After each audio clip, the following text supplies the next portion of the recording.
2 doctors, 2 TARDIS, and 1 pair of pants.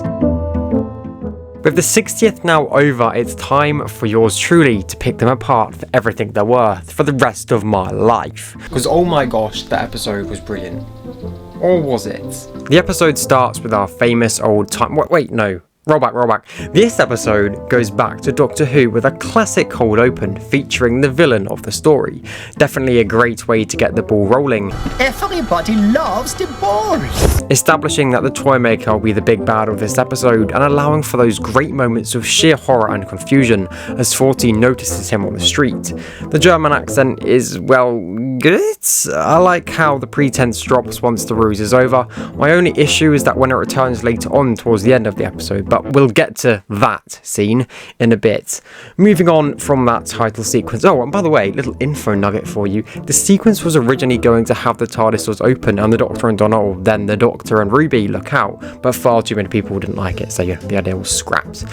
We know that the man himself told us that the sparks will have story implications somewhere in Ncuti's run, so I'm almost inclined to now believe that we could have maybe a TARDIS chase scene using the shots from the intro as a fun little bonus. The score, as the humans did what they did best, was just, well, the best. Strong years and years vibes, but I am totally here for it and I hope we hear lots more of it over the next few years. Wait a minute, I recognise that line. As units arrive, the Doctor is swooped away and oh my gosh, the music cannot get enough praise in this episode. The reprisal of the unit theme too was just sublime. I love how rather than straight up using tracks from the Marigold eras like full complete tracks, he is simply using motifs and weaving them into new tracks. Almost wondering if this is pre-planned after seeing what happens on later, if you know what I mean.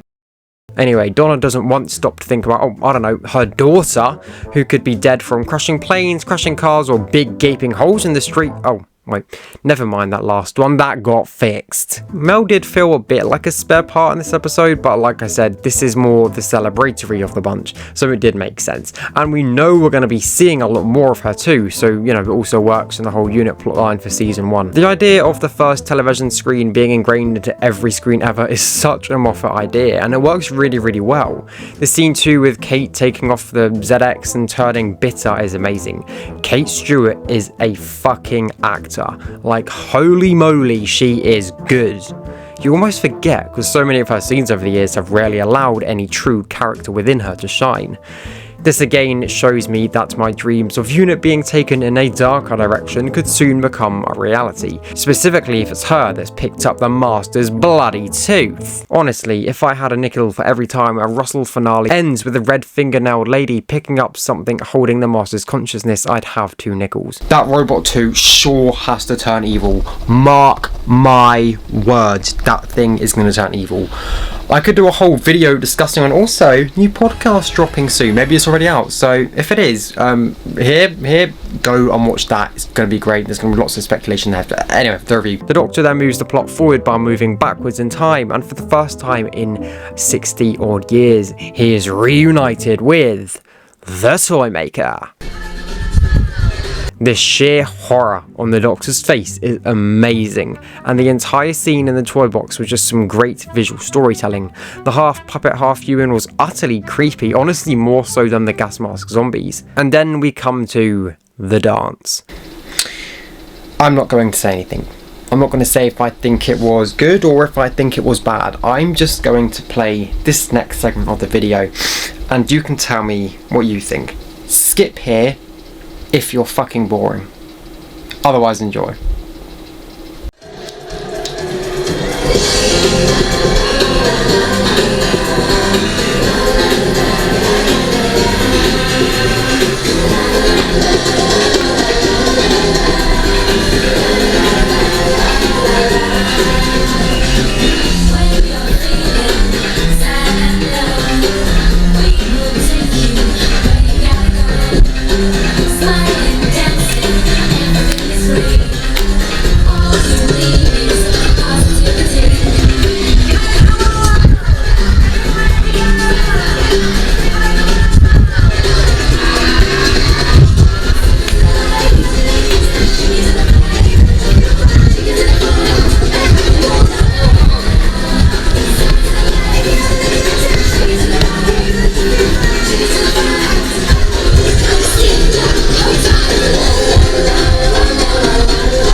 Then we have the helipad scene. The conclusion to the story was handled really well, unlike some of Russell's older finales.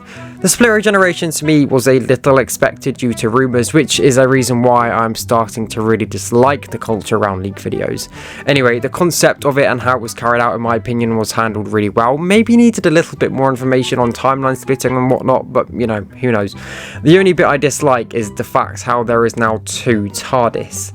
Just make Ncuti's Doctor feel like a bit of a cheap copy or a lesser version. And I know that Russell said in the episode commentary that this isn't a copy, and my issue isn't that it's not a copy or something. My issue is just the fact that now there's 2. Anyway, the 2 Doctors bounced off of each other really well, and 15 is already fabulous in the role. A real show stealer.